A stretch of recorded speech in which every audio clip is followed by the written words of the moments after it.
Welcome, everybody, to another episode of Tech Done Different. I am your host, Ted Harrington, along with my fellow co host, Ben Schmerler, Hey, and our Ted. special guest. Hi, Ben. Sorry, I should have given you an opportunity to say hello. Hello, Ben. It's good to see you. Good to see you, Ted. Yes, it's good to be seen. And with us today is a special guest, an equally fun person, our friend Nick Hughes, the CEO of EITR Technologies. Nick, we're excited to have you on the show. Yeah, I'm excited to be on the show. Thanks for having me. So let's jump right into it. We wanted to talk about this idea that you embody so well, which is authenticity. You're pretty active on social media. The kind of things that you're posting are so truly your personality, coming through. You had a funny picture yesterday that was like caption this, and it was like this weird arrangement of you and a few people, and it made me laugh. I didn't caption it, but it made me laugh. So, but let's talk about authenticity, because you're genuinely an authentic person. Why do we think this matters? Whether we're talking about in the context of tech leaders or talking in the context of social media, why does authenticity matter? Yeah, I think there's a couple of different questions packed into there, right? So, from the perspective of why does it matter in social media, I feel like it cuts through the noise. There's a lot of people out there that are posting similar things, right? Like you have a lot of those quote unquote thought leaders that are posting pictures of their Twitter, statement saying, some thought-provoking piece or something like that. And it's just agree question mark, and you have thousands and thousands of comments, and it's just it feels like the same thing over and over again. So I want to cut through the noise mainly because it's I feel it's the right thing to do, right? Like it puts us out there as a brand. It puts me out there as a person, and you can actually see who we are, and from a more selfish perspective, right? Like the social media aspect of it is that, like, hopefully that's entertaining to folks, and they allow us to continue to put that type of content in front of them. So I think that's the main thing on the social media side, right? As a thought leader in particular, type of thing, like I don't really like that term. People like to use it quite a lot, and I think there truly are thought leaders out there. It just seems that it's used in such a ubiquitous manner that it doesn't mean anything anymore, right? Yeah. You have people putting it in their social media, taglines and things like that. Like, I'm a thought leader, I'm a visionary. Like, all right, well, it's one thing for you to call yourself that, but it's another thing for other people to call you that. I think that's the more important thing. Mm-hmm.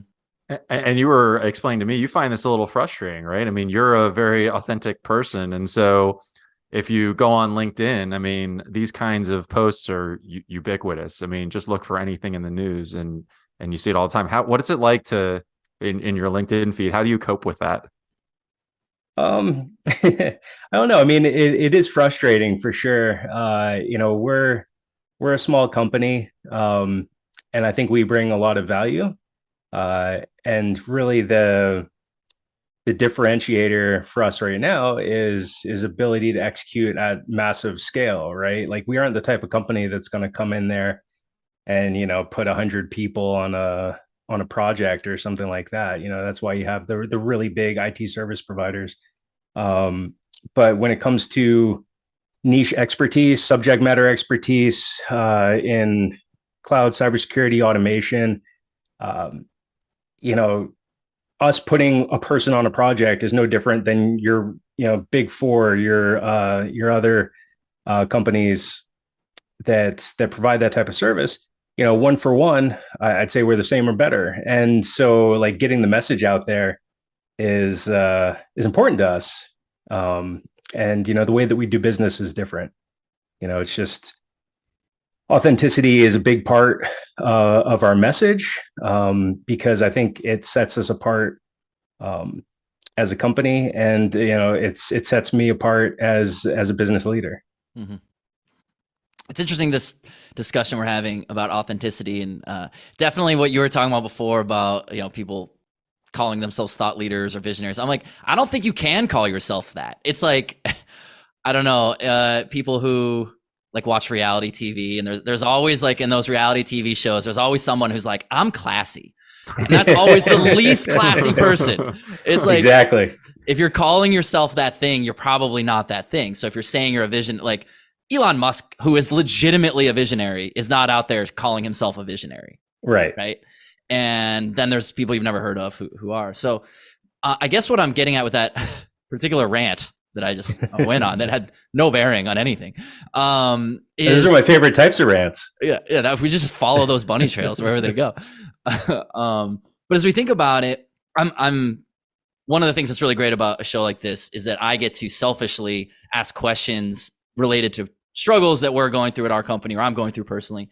And so, like, one of the things that we're dealing with right now, we started this software company recently focused on vendor risk management, and we're kind of like finding the brand voice for that company right now. And I think authenticity is core to the problem, and I'm looking for your advice on how maybe we would think about this. So, like, one of the things that I see is we are finding that voice, and we're communicating about what it is that the problems this solves and for whom. So I find that it's so, like, because we're still figuring it out, it's so sterile. The voice is so sterile, right? It's so safe. Yeah. And I'm trying to push to say, like, let's be less safe. Let's, like, talk more like a human talks. Let's be let's not be improper, but like let's use human phrases. Let's not use perfectly crafted English. And how do you think, I don't actually know, that's why I'm asking this question. I don't know what the connection is between that, like being human and being authentic. Why, or maybe this is even wrong. Maybe I should think about this differently. But what do you think about that? Like, is that a right way for brands to think about their voice? And if that's a right way to think about it, like, should brands speak like humans speak? How do we do that? Yeah, so I think it's a different conversation with different sizes of entities, right? It's a much different conversation when you're talking about like a Coca-Cola or a KPMG or Optiv or something like that, right? But at a small to medium scale, I think that a lot of times what you'll find is that you have a vocal leader that you can piggyback off of. And so that's kind of what we're doing, where, I'm out there, I'm, saying goofy stuff all the time, but I'm adding value. And that's just my personality, right? Like, I want to be helpful. And my marketing folks actually call me relentlessly helpful, if you want to put a caveat on it. But, I want to be helpful, and I want to make sure that people are in the right solutions and have the right information and things like that. But, like, I want to have fun doing it. That's what life's all about, right? We're not here to just sterilely sell things. If you're waiting until retirement to have fun, you're doing it wrong. And so, I think that to go back to the point, if you have a vocal leader within your organization that you can piggyback off of, the company sort of takes on that voice, right? So I think that's kind of what happened with EITR. The great thing about us is I actually have two business partners, and they're two of my best friends in the world, and we all act alike. So it really is our collective personality shining through. Even though a lot of the times it does look like mine. So I would say, you're out there, Ted, you're active, you got a great personality. People like to talk to you. You're good looking, you wear awesome sweatshirts and stuff like that. And so, like, if you piggybacked off of that, I think that would probably provide a lot of value. But I think that to sort of cap it off, you mentioned that it comes across as sterile. You're playing it safe. I think that you really need to surround yourselves with creative folks who are willing to take chances, because I mean, we're shown so much copy and advertising and everything throughout the day that it all just blends in together. And if you're playing it safe, you're being ignored. Yeah. Mm. Do you think it's possible that with all of this sort of safe, buzzwordy stuff that happens on social media and this sort of commoditization of words and language and things, do you think it kind of gets away from the reasons people want to do business with us in the first place and the value we provide to them when we try to act, smarter than we have to be by putting some word out there that we saw maybe 50 other times on other posts? Yeah, I think that sometimes your brand can work against you if you don't do it right. Mhm. If you're using these, I feel like I'm on a marketing podcast right now. I feel like if you're using those buzzwords either as an individual or as a company, and you're tying into what's popular and you're saying it in a similar way as everyone else, then you can do yourself a disservice. You can blend into the point that nobody's gonna recognize you. You can say something that's so cringeworthy that it's just going to garner eye rolls instead of thought provoking. Like, oh yeah, that's a great point. Maybe I'll reach out to them for whatever it is that they're talking about. I think that can absolutely happen. The things that you put in front of your potential customers, either as awareness type things or call to action sales type material, it is you. That's the only part that they get to see. They don't get to sit in your meetings. They don't get to see how you are on a day-to-day basis. So the only ways that they get to see those things are if you show them. And so you can do that through copy, on social media. You can do that through video content. You can do it through awesome podcasts like this. You can do it through an awesome book, all the things that Ted does. So, I think that's kind of my general opinion on it. We have so many good sound bites from this episode of Nick Of how talking about how awesome great we are. Ted This is, is this is great. We should keep this going. So Can in a you way, clip that soundbite and I can send it to other people to get onto their podcast. yeah. Here's my pitch. I'll just say you're great. It's funny because in a way, what I'm hearing you describe is this idea of like authenticity. You didn't say the word brave, but I feel like that's kind of what you've essentially done. And I feel like anyone who's authentic is doing is they're being like, I'm just gonna be me in a way that literally people can like or not like, or hide behind a computer screen and say bad things. So in a way, that is brave for you to get out and be like, I'm this fun, goofy guy like who runs a business, and you should do business with me.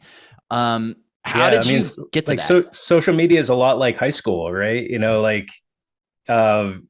can either decide that you're going to try and blend in and not ruffle feathers and be a conformist, or you can go out there and you can wear the black eyeliner and the studded belts and stuff, and you can be you.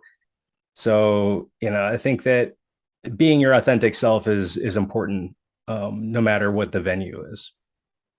Yeah, that's interesting because the black eyeliner is going to be our new sort of uniform here at the company. I just thought we'd give that announcement right now. And I think you would look spectacular with it. No doubt. Yes, it would match perfectly. He already has studded belts ready to go. That's right. I mean, though, you really use this stuff effectively. I wrote in my notes with you something called silliness to strategy. So like it's not like you're just using LinkedIn to goof off all the time and just make all these silly posts. There's a method behind it. And you're trying to go from this guy who's fun that maybe you want to have a beer with, that you can see, oh, this is just like one of my buddies that I work with, I can relate to, I grew up with, or whatever. But you have to pivot that to like actually providing value and showing that you can solve a problem. So like, how do you look for that pivot point either on social media or just with general engagement with your clients? Yeah, that's an excellent question because it's tough, right? Like that's um you don't want to come across as the class clown that just sort of goofs off and doesn't know anything, right? Right. Um, so I think the biggest thing is trying to put valuable content out, right? Things that people might be asking, or like weird niche problems that we found out and only through like digging, and we were all over Stack Overflow, and there was no solutions anywhere, and we found out the answer. You can find that type of stuff on our blog. One of the, I think it was the actual first blog post that we had, inside of a year of opening up. It was this piece on how to run a certain version of Elasticsearch, like multiple versions of that, multiple instances of the software on a single node. And Elastic had taken away the ability to it in a previous version. And so, I was trying to figure out how I could do this for one of my customers. And if you ever want somebody who abused the heck out of software in order to make it conform to his wishes, I'm your man. And I found a really interesting workaround in order to do that. And shortly afterwards, I started getting emails saying like, "Thank you. I was, beating my head against the wall trying to make this work." And that's the stuff that I love. I love to be helpful and make sure that people know that we solve hard problems. We solve things that you can't just look up on the Google machine. Mm-hmm. So I think just trying to, at every occasion, raise a flag and say like, "Hey, here's something of technical value to the community." I love that. Yeah, coming from the viewpoint of actually being able to help somebody, right? Then everything else will fall into place if that's the attitude that you're going for. Yep. So how do we best know what it is that is helpful for people? Is it some aspect of active listening, intuition? Like, how do you know what's most helpful for the people that you're trying to help? A lot of the things that we find are customers that have interesting implementations. Maybe they're in like disconnected enclave networks or something like that and don't have access to the internet, and that makes things hard in general sometimes. Maybe these same customers have other needs that are non-standard. I think that because of our positioning, we often find some of those folks who have like really difficult problems. And so those are great things that we can sort of, put that out there into the community afterwards upon solving it. Because, we don't want to hold any of those things as like, this is our bag of tricks. You don't get to have access to this. Which brings me to my next thing is like involvement in open source communities, right? That's one way that we really keep a finger on the pulse of what's going on, just by virtue of like lurking in these open source communities and contributing to them. You find a lot of like really interesting use cases that people are talking about inside of the Slack workspaces or, inside of GitHub issues or something like that. And like helping people walk through those things and sort of figure that stuff out. That brings a lot of awareness as to what's going on, how people are using software, what type of architectures are sort of coming down the pipe. And along with all of the other things that we do, it really helps us stay well tuned into what's going on in the information security, information technology, cloud world. That's cool. Well, one other thing I wanted to talk about, and it goes along with authenticity, meaning your client's goals and everything, and actually becoming a better technologist, is confidence. So I think it takes a lot to put yourself out there and do a goofy picture or create your own wording or really put things out there and say, I'm my own person. I'm going to solve your challenges in this way. How do you deal with like the idea of just getting over the apprehension that I think a lot of people in the technology industry face, which is no one wants to hear what I want to say, or nobody thinks my jokes are funny, or they have the imposter syndrome. I'm not smart enough or something like that. I mean, you find a way to forge your own path. How did you do that? I don't know. It's probably a combination of a lot of things. So like the nobody thinks my jokes are funny. I've been with my wife for 22 years now, and she thinks zero of my jokes are funny. And so it's just through persistence that like just keep throwing them out there and just bothering the heck out of her that, I've worked through that one. My girlfriend would totally disagree with that. She loves every one of my jokes. So. You heard it here. It's on the record. Yeah. She thinks are funny. But, I don't know. I mean, I think some of it comes with age and experience, right? Some folks, it takes a little bit longer than others to get to that space, and some may never get there. They're always sort of, apprehensive, to use your word, about what people think of them. I think my turning point was really in high school. Like when I was coming up through elementary school, middle school, I didn't really have a lot of friends. I was just sort of introvert, didn't really know how to engage with folks. And, I tried in middle school and into ninth grade, trying to get out there and sort of get more friends in a way. And I tried to do it in all the wrong ways, right? Like being the class clown and things like that. And nobody really respects you or wants to be your friend at that point, right? Like they just want to be entertained by you. And so I think after that point, I was just like, you know what, this isn't worth it. And, I kind of like forced myself to stop caring so much, which sort of triggered the next chapter of my life. And that was like, everybody liked me and wanted to be around me because I'd stopped caring.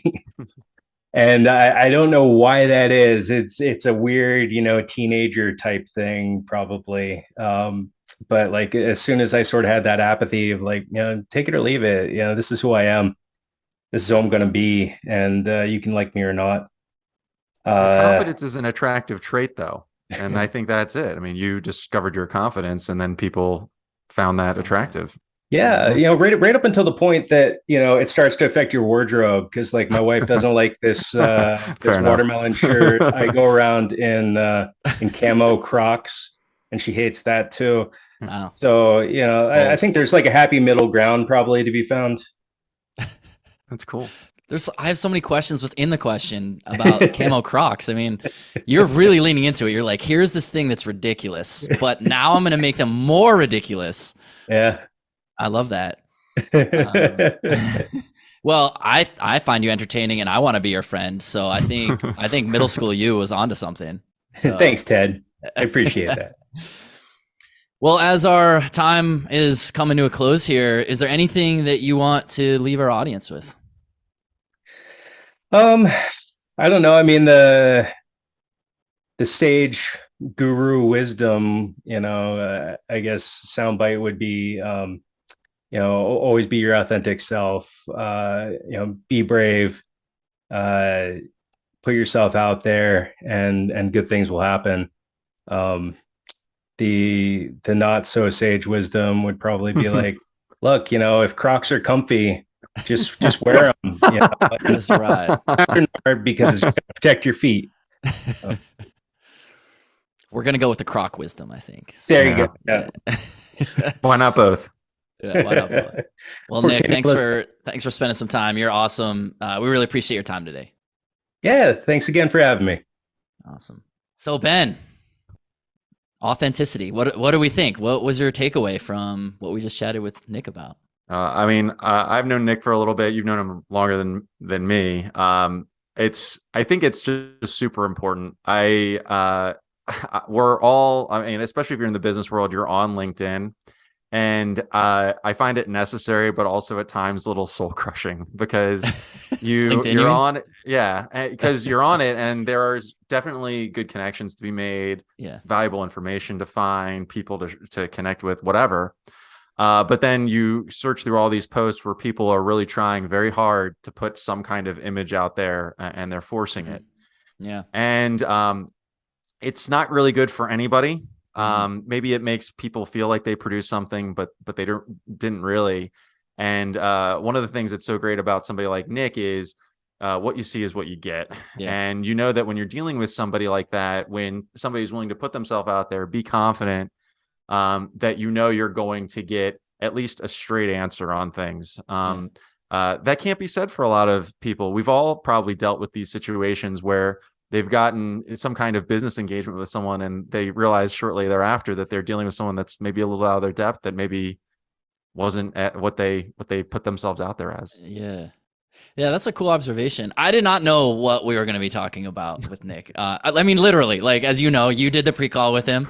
So you guys planned out the episode. I showed up, was like, so what are we going to talk about? Yeah. And I then all of didn't a sudden, here we Yeah, are. and I didn't know what the pre-call was going to be. So we'll a little inside baseball here. Like when Yeah. I connected to the call with Nick, for the thing, there was like these hearts that were like dripping down his face, kind of like these virtual hearts, and there was a big log, like fake virtual log on his head and stuff like that. And you never quite know what you're connecting to when you're doing a pre-call, but like I was like, well, we have to talk about this. We have to Yeah. talk about this part of your personality. Nobody else who gets on calls with me does this stuff, except maybe my niece, but she's Yeah. not a guest for the show yet. She's only 2.5 years old. That is some behind the scenes. I didn't even know that story. So Yeah. maybe this post-call segment is now the behind the scenes, the making of. It's Yeah, the like making of. on HBO, there's like the inside the episode. Yeah. Yeah, no, Nick's such an interesting, and I think authenticity was the right vibe for that episode, because he is just like, he just gets up and is true to himself and everything. And I love what you just said about how like people get up and they're trying to like paint an image of themselves that is curated in a certain way. And yeah, it's painful, right? When you're like, okay, we get it. But like if you're trying to help people, like maybe help them differently. Well, you never really know what you're getting out of someone who's always trying to put something up on themselves. You don't know Yeah. if they're really putting their full selves out there to you. Sometimes it's refreshing, I find, when people are able to say, maybe that's not my line of expertise, or this isn't something that I'm Yeah. good at, or yeah, I understand what you're trying to do, but I'm not the best person to solve this problem, or I need to ask the right questions. A lot of people are afraid to do that stuff. A lot of people are afraid to not be the problem solver for everybody, or to say Yeah. something, or they would rather say something wrong than say something that makes them look, maybe not their authentic selves. Yeah. It's interesting as we're talking about this, because like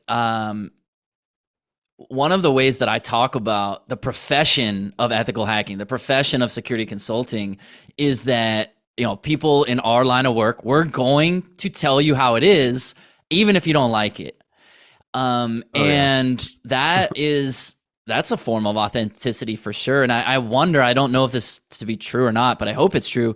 But I wonder if people who communicate or experience or consume our content, if they think that like, oh, this is ISE does in fact, or like Ted or Ben or whoever, they're actually calling it how they see it. And that's what it's like working with them. So yeah, I don't know. Maybe authenticity is the right word for us too. I try. I mean, when I'm putting out content, when you're putting stuff out there, it's what we believe. There's no different. It's not like we disconnect and there's some different conversation happening. It's what we say. Now, whether our audience perceives it that way is a totally different story. And maybe they do or maybe they don't. I know how I feel, which is that I want to feel proud of the work and the stuff I put out there. And I can only feel that way if it was something that I created with my own insight and my own ideas and my own words. And so that's the great part about working here. So, yeah. I mean, yeah, you got this talk coming up that you're correlating what it was like working at Hollywood Video when you were in high school and what the lessons learned there to cybersecurity. I was like, I read that thing. I was like, dude, this is incredible. This is Yeah. Amazing. How could anyone say that I'm not authentic if I'm willing to share my experience wearing a fake bow tying Hummer bun for minimum wage at a defunct video store? Ben, I don't know what this says about you or about me. It says something. But when you describe yourself that way, wearing a fake bow tie, I had no problem visualizing it. I was like, Oh. maybe I've already seen you wear a fake bow tie. I was so vivid. Maybe that's the note we should end this episode on. The memories are flooding back. Oh. Well, I wish I'd rented a movie from you wearing a It would fake have been bow an tie and Hummer experience. bun. So. Yeah. All right, Ben. This has been a really cool episode, and as always, I enjoyed doing this with you. What do you think Same. was the big thing we want our audience to take away from what we just learned from Nick? I would say the big thing that they should take away is just to put yourself out there for what you are. Never try to focus on being something that you're not. Listen to people, listen to the feedback that they're giving you, and then try and make sure that you're actually meeting their needs and not just throwing words around to make yourself seem smart. People appreciate a lot more, and they're going to want to engage with you better, both personally and professionally. I love it. I have literally nothing to add to that. That was beautiful. So for everyone listening, if you want to learn more about the show, our guests, or come appear yourself, just go to tedharrington.com/podcast, and we'll catch you next time.